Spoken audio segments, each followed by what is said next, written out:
Once upon a time, there was a master who taught astrology in his school. He was a trusted advisor to the king, and every month he would visit the palace to offer advice. One day, as usual, the master visited the king. The king greeted him warmly and asked him to have a sit. "My daughter is grown up," the king began. "I want to arrange her marriage, but I want to know her destiny first. Here is her birth chart. Please read it and tell me what it says about her future." The master took the birth chart and began reading it carefully. He found something amazing. Whoever married the king's daughter would become incredibly lucky. Even a poor man would become rich, and a soldier would become a king if they married her. The princess's future husband would be blessed with power and wealth. Seeing this, the master became greedy. He thought to himself, "If anyone who marries her will become powerful and rich, the master, though, what if I marry her? End of the day, I will become rich and wealthy due to his daughter's luck." The master decided to trick the king. "Your Majesty," the master said, "your daughter's Kunli is indeed special. Whoever married your daughter would become incredibly lucky. The princess's future husband would be blessed with power and wealth. But there is one problem. Her marriage or this luck towards her husband won't succeed unless a certain ritual is performed." The king was worried and asked, "What is this ritual? How can we make sure her marriage is blessed?" The master, hiding his true intentions, said, "You must place your daughter in a box and float it down the river. Whoever finds the box and opens it will become her husband and a great king. If this ritual isn't done, her marriage won't bring any good fortune." The king, trusting the master, agreed to the ritual. He immediately prepared a box and placed his daughter inside it, just as the master had advised. The king, heartbroken but believing he was doing the right thing, floated the box down the river.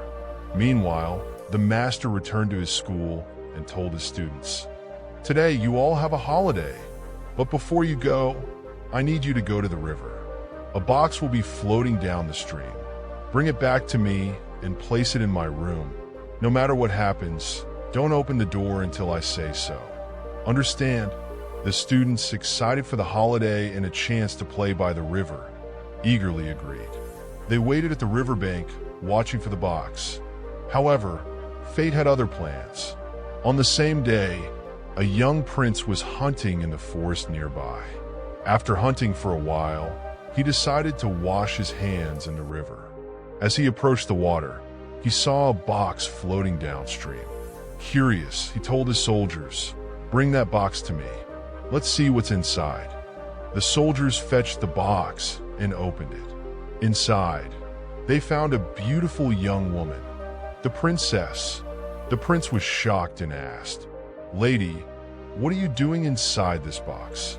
The princess explained everything: the master's advice, her father's decision, and how she ended up in the box.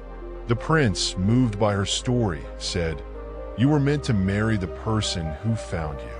Since I found you, it seems I am that person. I will protect you."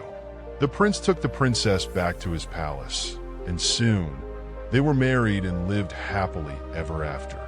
Meanwhile, the master's students, unaware of what had happened, were still waiting by the river. After some time, a box came floating toward them. This box was much heavier than the first. The students, following their master's orders, carried the heavy box back to the school and placed it in the master's room.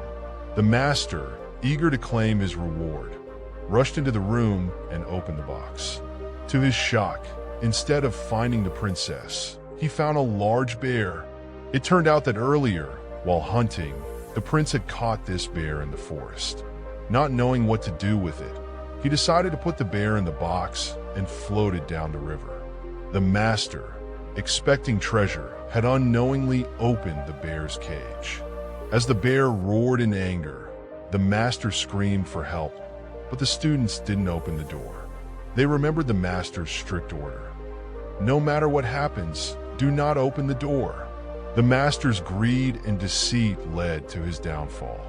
The bear, having been trapped, attacked the master, and his life came to a tragic end.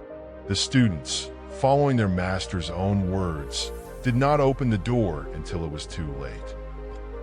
So friends, the moral of the story is, those who set traps for others may fall into them themselves. This story teaches us the dangers of greed and dishonesty. By staying true to oneself and treating others with fairness, we can avoid the unfortunate fate of the greedy master.